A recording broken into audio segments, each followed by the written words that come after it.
Good morning, everybody. Welcome to episode 5 of the Video Lowdown, the power of video in a vodcast. Thanks for joining me today. Really excited to talk to our guest today. Some of you might know that I am a video producer, and I kind of actively work in the film industry as a storyboard artist. So we're talking today to somebody that kind of advocates the UK film industry, is an advocate of kind of getting young people involved in film, and her company is called Screen Northants. Some of you might have heard of it before. Becky Adams is the director and owner of Screen Northants. Before we meet Becky and get into the kind of the meat of the content, let's have a little look at behind the scenes of one of their recent productions.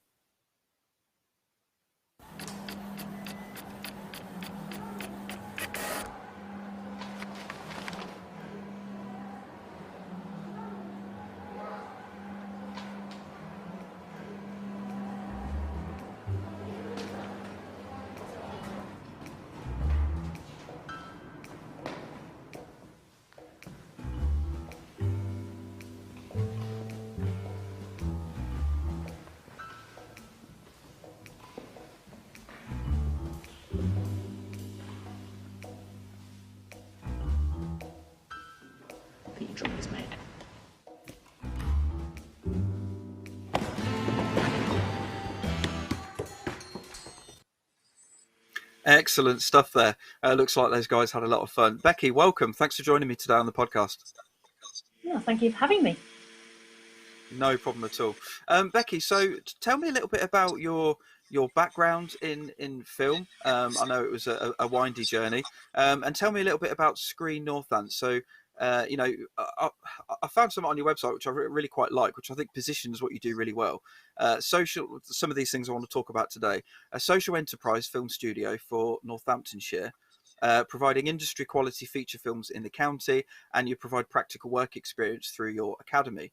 It all sounds really interesting. I'm really keen to find out more. So how did Screen Northants come about, and why specifically Northamptonshire? Well, yeah, it is quite a windy story. So I grew up in Northamptonshire, grew up in East Northants, Thrapston area, and I didn't want to work in film, didn't really have much of an interest in film, to be honest. But I went, which is ridiculous. I went off to uni to do a politics degree. And literally in Freshers Week, the person who lived opposite me in my halls suggested that we should join the film kind of making society. I was not interested at all, but she's my new best friend, so what do I have? I have to do it. So join this filmmaking club. Like, that's the rules. So join this filmmaking club. Did a 48-hour film challenge as the kind of freshers activity, and I was just hooked, because I thought with film you just set up a load of cameras and you did the scene a few times, and that was kind of it. Okay. But it was an absolute, problem-solving nightmare, and I just loved that. So first week of this politics degree, I'm hooked on film. So just started trying to get as much experience as I could in film. I was up in York, so there was actually quite a bit going on lovely. even then.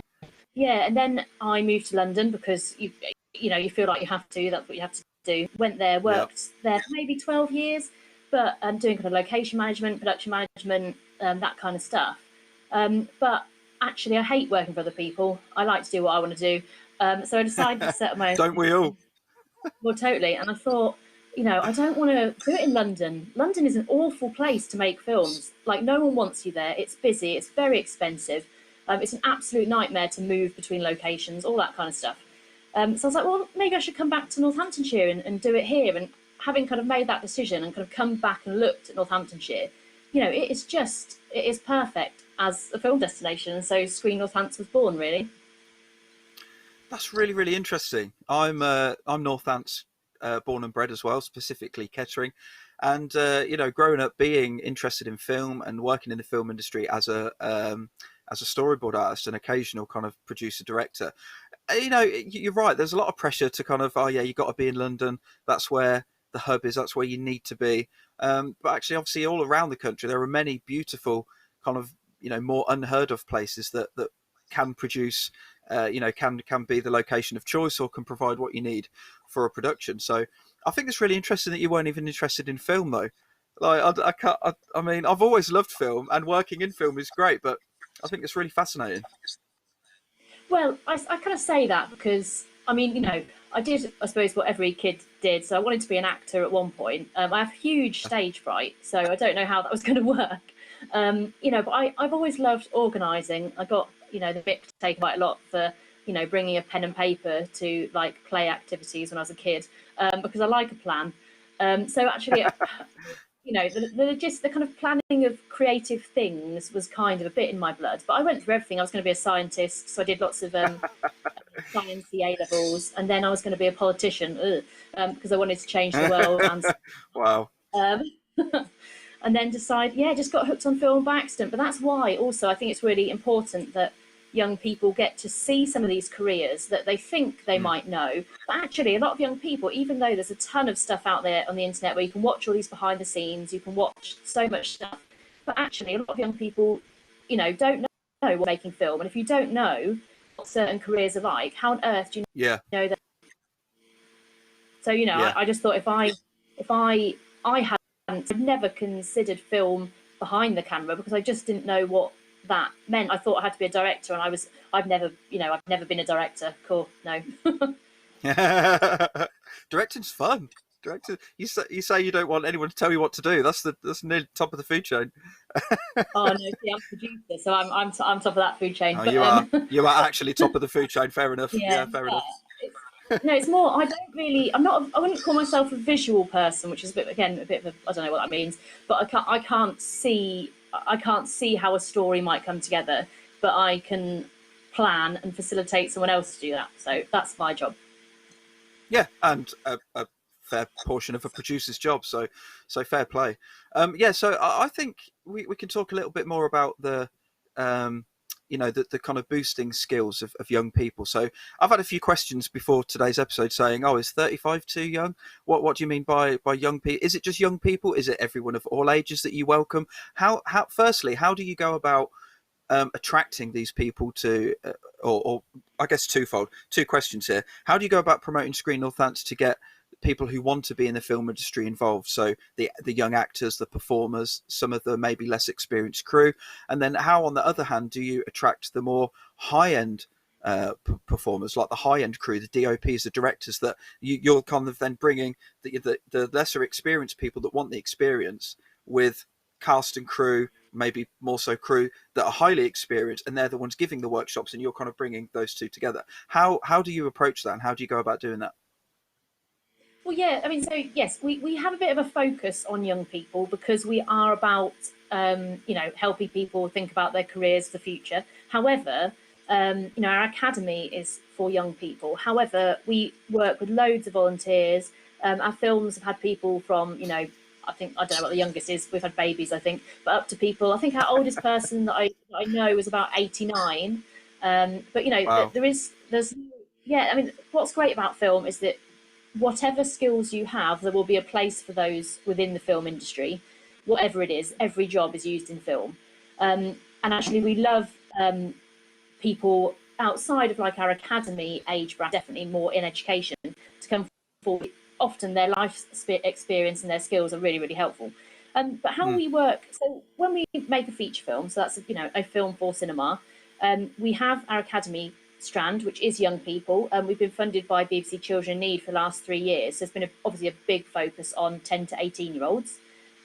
But we have those young people doing workshops. We also have volunteers who help us throughout the whole process. They can be any age, anybody. Then we have people who, maybe are in junior roles in the film industry that want to get some more experience. And then, Yep. yes, we have film professionals. We've had, people who've worked, on massive US productions over here, lots of TV, all sorts of things.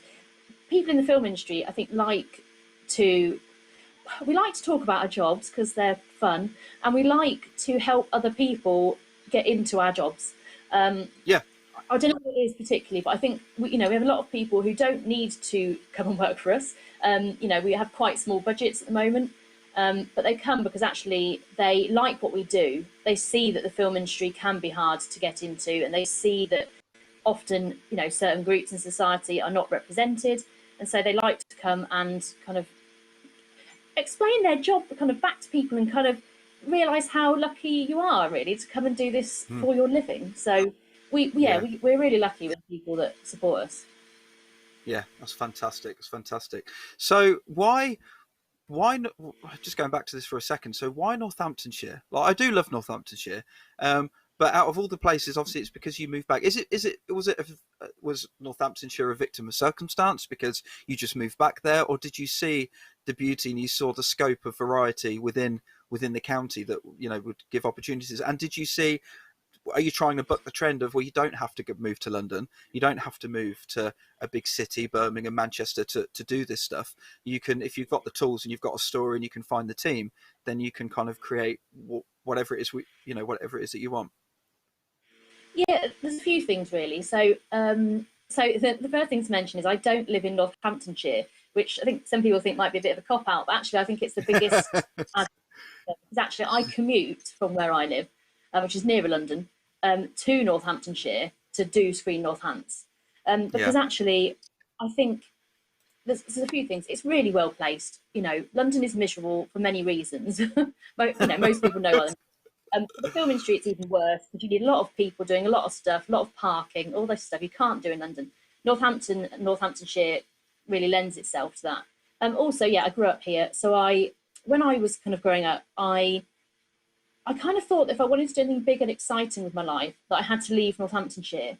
I came back really by accident to make a short film with my old school, which was Southfield School in Kettering. And I came and made this film with these young people there when I hadn't even thought about Screen Northants. I wasn't thinking about helping people into the film industry. I was being very selfish and just wanting to make my own films. And I suddenly kind of realised that it's so untrue. You know, you can come from Northamptonshire, you can do amazing things, stay here, you can go all around the world, do what you like. But Northamptonshire is actually it's a great place, and it really suffers a lot from people talking it down or not realising what we have. And I thought, I don't want other young people to grow up in Northamptonshire thinking that they can't do whatever it is they want to do their lives being here. So there's a bit of that, and just it actually is a really great situated county for film. Like I used to live in Harrow and work in London, you know, on film sets, and it would often take me 2 hours to get to wherever I needed to go, Soho, whatever. And actually, all the big film studios, you know, the Leavesden Studios where Harry Potter World is, Elstree, Pinewood, and then the huge, you know, the biggest camera hire facilities, you know, in the country / world, are also all on this northwest corner of London. And actually, you can get to them quicker from Northampton than across London to them. So, you know, it's only a kind of a little bit of a kind of mental PR game to realise that yes, it is 60 miles by road and rail and all that jazz, but actually, time-wise, it can actually save you time, and you're going to have a much nicer time making a production. And actually, the stuff that means that you can get around more easily, that you don't have as many complications as filming in London, you know, might actually save you some budget. Yeah. So it's like a mental barrier as well then. Getting over this thing of you need to be in a place to make a good film is bullshit, really, isn't it? It's not something that really does need to happen. You can be wherever you are in the country and still get to the places you want to get to, arguably more conveniently and a nicer route. Don't get me wrong, you know, we don't have a huge amount of film professionals living in Northamptonshire because they haven't seen that there's an industry there yet. Yeah. But you know, the people who live in London, I mean, obviously loads of them must love it, one assumes. But I think actually if we can just coax some more out, then there's no real reason that London is kind of the centre for film particularly, other than just everyone happens to be there. Yes. Yeah. It's become the assumed go-to place because it's like its own ecosystem, isn't it? It's its own culture, it's its own economy in London, and then you've got everywhere else surrounding it. So maybe there's been some assumptions made there. So Screen Northants, Becky, is a not-for-profit company. It's a social enterprise. What does that mean? Why not just write a script, get funding for £1,000,000, hire everybody in, pay everybody in, get it made and get it out? Why the angle of the social enterprise? What does that bring to the table for you personally? Yeah, well, I think there's a few things. I think people see non-profit and assume that you therefore have to, work for free and not be able to, make a living. Um, and so I think a lot of people don't even consider a not-for-profit model for a business because they think, well, therefore I can't make any money. It's like, well, actually, you can have a salary, and you can have a Yes. salary Yeah. that supports your life. But why we did it is it's because it's the ethos really of what we do. We are a social business, and we think so. We're still very much a business, and we think that actually having the social aspect to our business will actually make the business more successful financially. So make a Yeah. film, we invest locally, it grows its audience, it grows the interest. We've had films that are supported by children in need. We've worked with hundreds of people per film locally. So instantly we've got just a little starter. It's a tiny, tiny starter, but of an audience. We managed to put in much bigger favours things than our budget suggests. So actually, we make a film for quite a small amount of money that looks like it was made for a lot more, which then hopefully generates more money, which brings more money into Northamptonshire. We can work with more people in the county to give them more opportunity, which means that we make bigger films for, again, small amounts of money that make even more, that sell even more tickets. And I kind of call it my circle of joy that, we can, It's nice. by doing good, we can actually make hopefully more successful films. So it's, I have a bit of an altruistic side. Me and Paul, my business partner, we'd like to see society a bit fairer, and that everyone gets a bit of a chance to be part of, which actually is a huge influence on so many of our lives. But also, it's about doing good business in both senses, socially good, but also making our films more successful. Yeah. That's a fantastic philosophy there, Becky. And I guess you must get the odd person as a paid for professional storyboard artist. You do get the odd person that wants to pay your pennies, but wants a Van Gogh. I guess, do you ever get people that say, "Oh, I don't really want to get involved unless it's paying my day rate of £900 a day as a camera op"? Do you come across some barriers like that as well of people in the industry?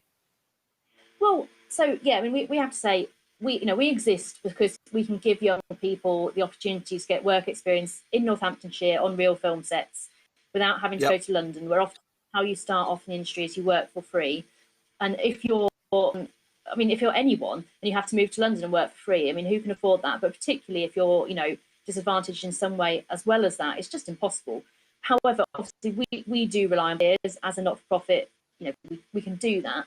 And we do rely at the moment on film not quite charging their day rates, Yeah. because we're starting out, we're proving our concept. But the hope is we want to be our whole ethos for business, and so we would like to be paying industry rates. I think that's something that people should do, but it's a delicate balance because it Yeah. is something where the joy of the film industry is that you don't necessarily need any specific qualifications or training or whatever to get into it. You can come in and you can work your way up. But so in some ways, doing some jobs for free to get stuff on your CV is really beneficial. That kind of is your training, but there's this fine line between taken advantage of or not. But yeah, people are very generous. I mean, we get supported by all sorts of people, and hopefully we start selling our first films, because we've made 3 now, but they're all not yet ready to be sold. Hopefully we sell those and they generate enough money that we can up our budgets and afford anyone we like. Yeah, absolutely. It's perfect. And obviously, you would still give the opportunities to because I used to do it. I started my, I guess, career, not my professional career, definitely, but my career back in 2010, 2009, 2010.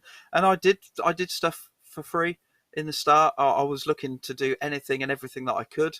But then, yeah, as the years go on, so I'm guessing people can come to Screen Northants, and I'm talking about the young people here who, or the people, should we say, in case people watching who are 35 think that that's not young enough. But people that want to come through Screen Northants, they work with you, they get some experience on their CV, they're a part, they become a part of a film and a project. And then, do you have many people that then come back consistently, or do you then see some of those people go on to do bigger and better things?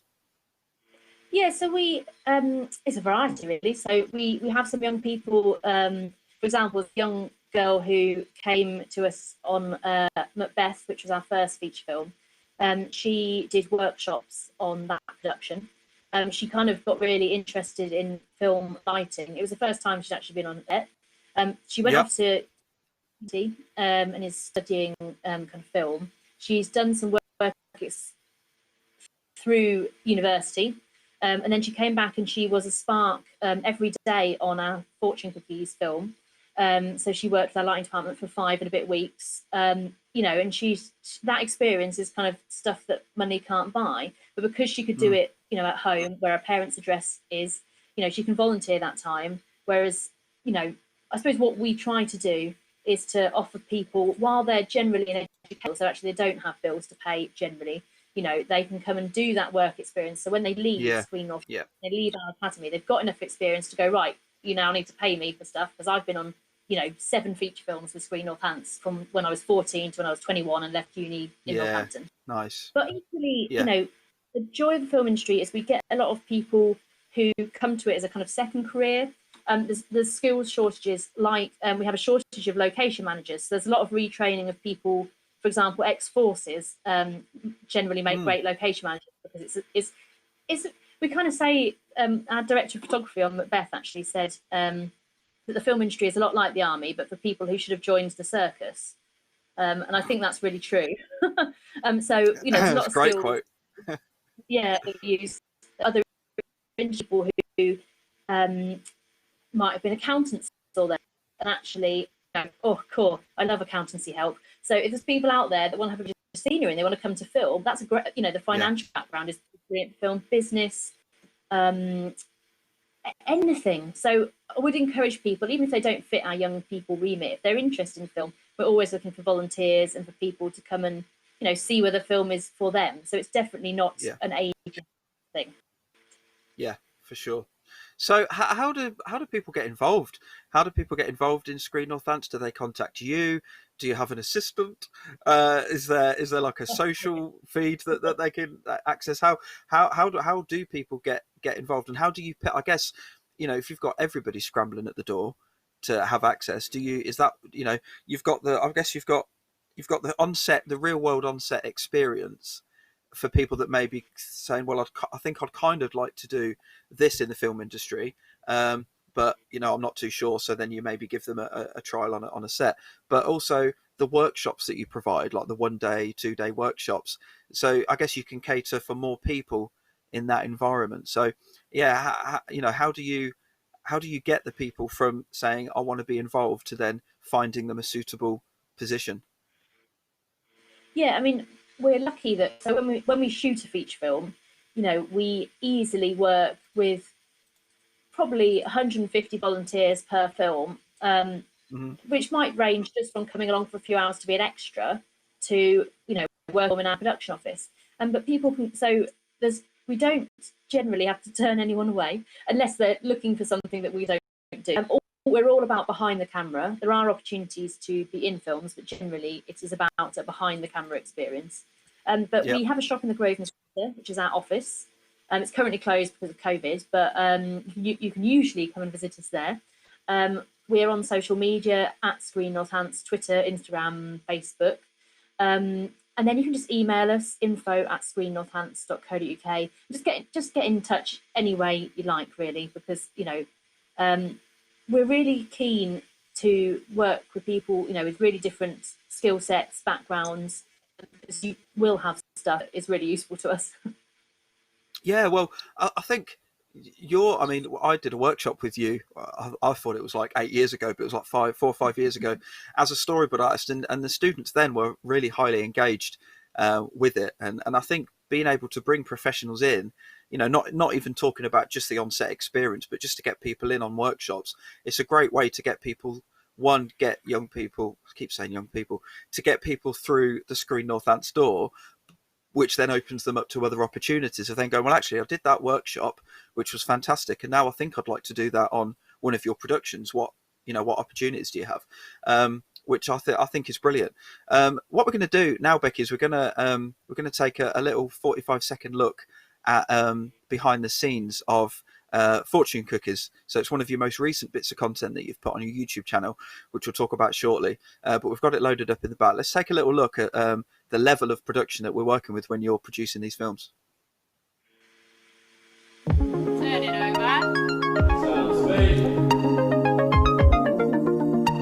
3, 4, 8, take 1. Action.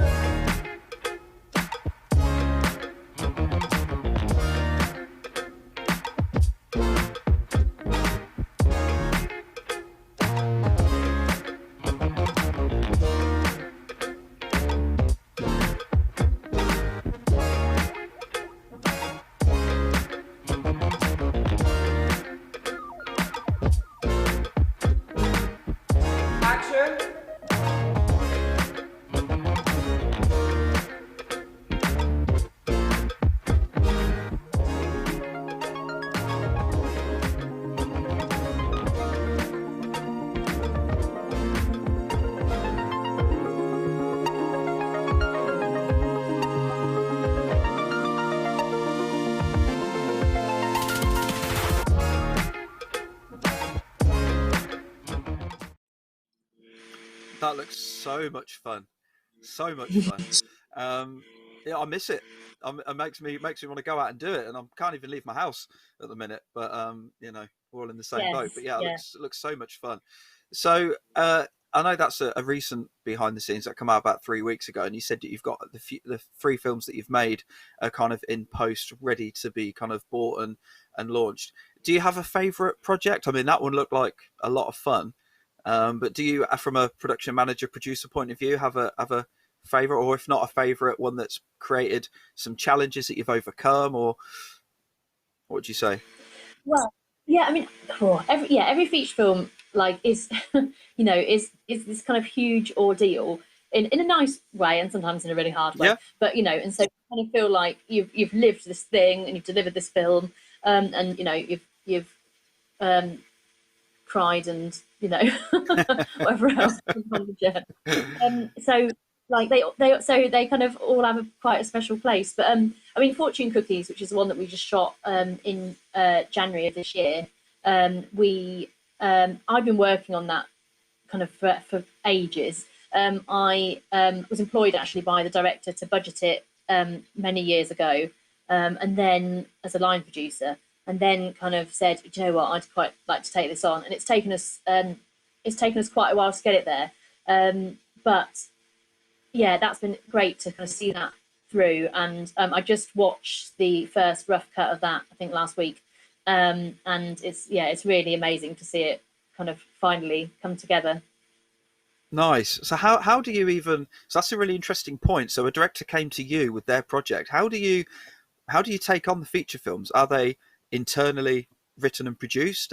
Is it external people that are working on something, and you say, well, I really want to pick that up and do it, and then you bring it into Screen Northants? So how do you acquire new projects? And maybe be careful with your wording, because you might get an influx of scripts posted through your door. Well, so it's different. So Macbeth, we decided we wanted to make a kind of a modern-ish Macbeth, and then we put that out there, and we interviewed directors for that, and the director kind of adapted it himself. Then Nen, which is the second film, that is, so Paul, my business partner at Screen Northants, he wrote and directed that. Then Fortune Cookies, like I say, the director writer came to us with that. The next film, and this is an exclusive because we haven't told anyone about this yet. Oh, the next exclusive! I know. Actually, came out of Northampton Film Festival, which we ran for the first time last year. And after it, a writer and director came to us and said, it was really positive to see all these filmmakers come together. You've kind of given us some opportunities, and I feel like we should seize that opportunity. Why don't we make an anthology feature film using people that we've met through this film festival process? An anthology feature film, is this kind of where we have multiple stories done by different writers and directors that come together. Love it. So we've got So we've got a few people that won some prizes at the festival, some people that we know as well, and we're currently looking for another writer and director, can be different people, to take on one of the 4 segments of this story. It's called The Mouth of Hell, and it's inspired by Northampton's old bus station. Interesting. Okay. It's you refer to that old bus station, the Mouth of Hell, and I kind of thought, well, what if actually it was a mouth to hell? What if actually in the demolition process they blew up the bus station and they made a little crack in the ground and they've got this little gateway to hell? And there's been odd goings on in Northampton, ever since. But people have just kind of got on with it because it's Northampton. It's a little bit weird. It's a little bit wonky. We like that. But we've got a character that wants to shut down this mouth to hell. She goes through various capers. So we're kind of looking for a writer and or director who's interested in, the dark arts, some kind of moral questions, some social justice, a little bit weird and wonderful stuff. So if people want to put themselves forward, and we know we're not, this is what's really great about this project is it is kind of truly what we set out to do, because we are helping some directors their first feature film. There'll be lots of opportunities because there'll be lots of different crews of people for people to come and get some experience on little segments of a feature film. So it's really nice. It's come out of the community. I really love the story because I think it's nuts. It's great concept. Yeah, it is pretty nuts. I remember. I'm not from Northampton, but I remember a couple of times hitting the old Greyhound, I have limited memory of it, but I think that I'll definitely watch that, check it out. And I think as well for people from Northamptonshire, it's a bit of a nostalgia thing. Like, I like what you do because I'm proud of where I come from, and I like Northamptonshire, and I think I would want to watch films from there because I'm from there, which I think helps. But I guess the difficult thing is selling that beyond the people that live there. That's always the challenge, isn't it? Well, I suppose there's a few things. People love seeing places they know on screen. Everyone loves pointing out that that's their house behind there, and we all love that. But also, I think it's not a place that has been seen on film that much. Although there have been big films that were made around here, but just no one really knew about them. Kinky Boots is the one that people always go to, don't they? I think that was made. Yeah, but it's an interesting one because quite a lot of the exteriors on that were shot in London, not Northampton. But so naughty. So naughty. Yeah, but there's things like Les Miserables that was shot at Boughton House partly. The Woman in Black, partly shot in Northamptonshire. Men in Black 4 were here not that long ago shooting. These things. It isn't. That's the point. It's like the film industry isn't this big thing that's far away that people can't be part of. It is happening and it is here, and there is a huge stuff shooting in the UK. Loads of stuff you would not imagine. I was doing a careers talk actually to some young people the other day, and I was talking about the studios that there are at Bedford that have had Star Wars, Batman Begins, partly shot there. And then you talk about all the other big studios, huge American productions that you just didn't even imagine had a UK link. Shot an hour down the road, so it's there for the taking. And I think Northamptonshire needs to take its piece of the pie. Yeah, love it. It's great. We've actually had a couple of comments and questions come in on the YouTube chat. I'm gonna get to those in a second. So guys, if you're still watching, don't worry. I'm going to get to your comments. There's just a final thing I wanted to talk about, Becky. So you mentioned there about you're giving a careers talk. I'm a film fan. I'm a student of film and video. I'm a video producer by day, storyboard artist by night. So beyond, I guess for people looking to start, aside from just getting in touch and having a go, how can kind of people who are getting on their first rung of the ladder in the industry kind of continue to expand their practice, their knowledge, their skills? I learned by doing, just throwing myself out there, doing stuff for free, because at the time when I was younger, I could just afford to do it because I was still living at home. So you're right, there are circumstantial things in your life that may affect whether you can follow a certain path or not. But how could people just maybe 2 or 3 things that people could do right now to just start expanding their knowledge and keep pushing forward on that path, that hard path? Yeah, Yeah, I mean, I think you're right. I think learning by doing is really, really important, because actually film industry is learn by doing. So if you're the role that you're interested in is about making films, make some films. It doesn't matter what you shoot it on. It's not about the technical equipment. Do it on a webcam like this, and do it. Give yourself huge barriers, because now you've got a webcam you can use. But actually become more creative, and you will learn much more through doing. I have no training in film whatsoever. There's people like Screen Skills. You can just Google Screen Skills. At the moment, it's an amazing time, unfortunately, with coronavirus, that actually loads of people have put free resources online, because people can't get out, and so they're giving them free training. So Screen Skills is really good. The National Film and TV School, NFTS, they have a free short filmmaking course via Future Learn, which looks brilliant, and it's just master classes and stuff. It's all free. It's supposed to be done over 6 weeks. There's loads of content, and there's so many resources online. You can give people time about their career, and just put yourself out there. Just do stuff. Yeah, do stuff. And NFTS is fantastic. Many years ago, I did a course there, a day course on a production company and video producing, and it was fantastic. And of course, at the moment, as you say, we can't meet, we can't be taking part in physical workshops. So you're right. That's a really good point. Actually, the current climate and the current crisis has caused many people to seek new skills out of either redundancy or just thinking about their next move, because they're not sure of what the future holds. So I think that's a really, really good shout. I would agree 100%. The online skills and online learning is obviously a growing industry, but more than ever, I think right now, while people are kind of stuck at home looking for stuff to do.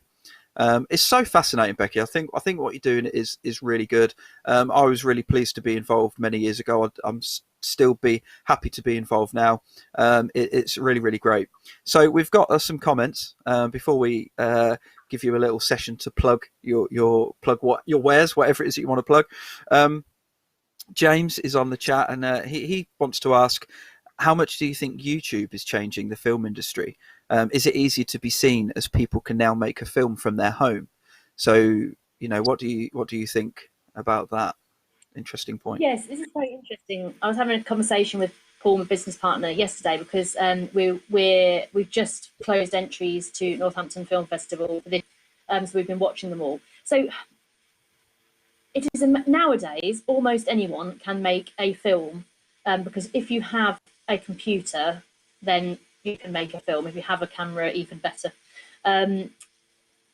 But sometimes as well, because people are growing up on YouTube, they're watching a lot of YouTube content, they're making things that one might not call drama short films. So yeah, of course. There is, and that's fine. I think you can decide what you want to make, whatever it is that you want to make, great. If you want to make drama, which is kind of our thing, if you want to make proper drama, there are rules and techniques and things. You can break all the rules, but you should know them first.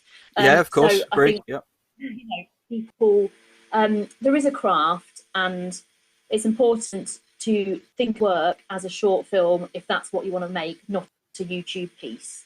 But it is, it's amazing. You can reach so many film professionals. You can get your work.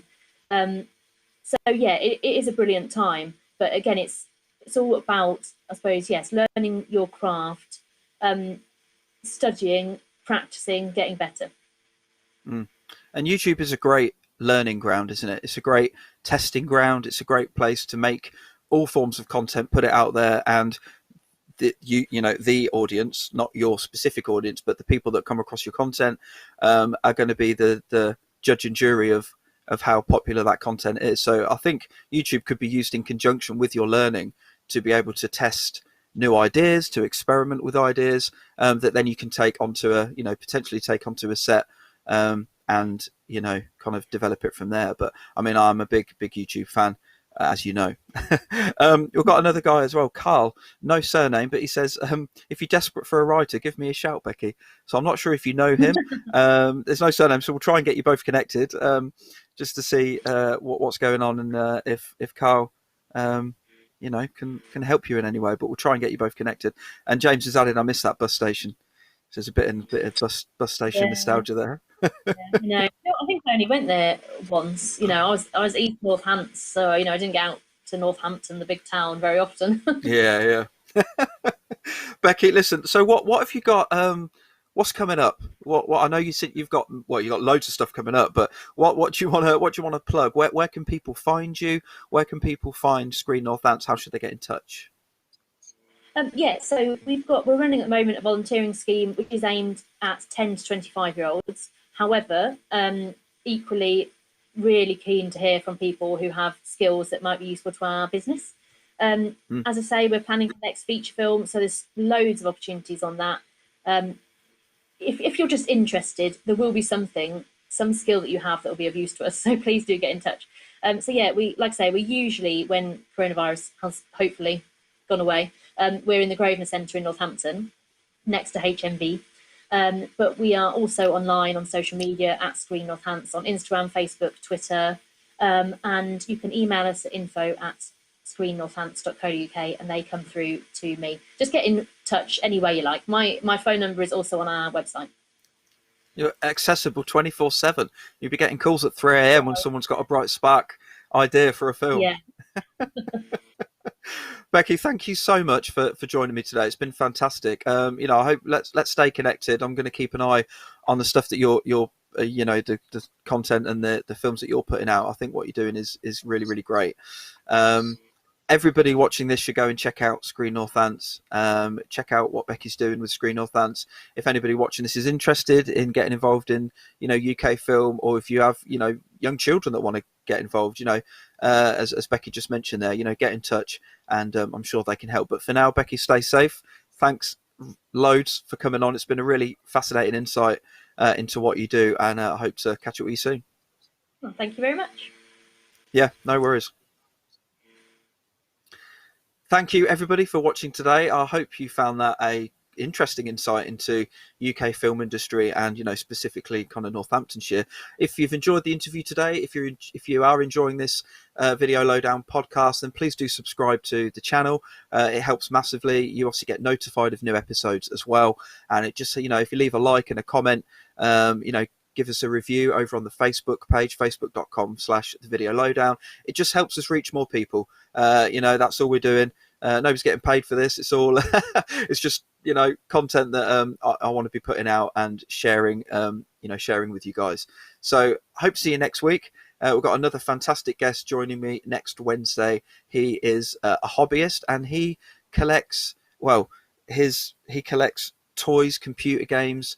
He is one hell of a nostalgia. You thought the episode we had last week with Sam, the retro gamer, wait till you see what this guy's got in store. So that's next week at 10 o'clock. And for now, guys, stay safe. Have a great week. And I'll see you soon.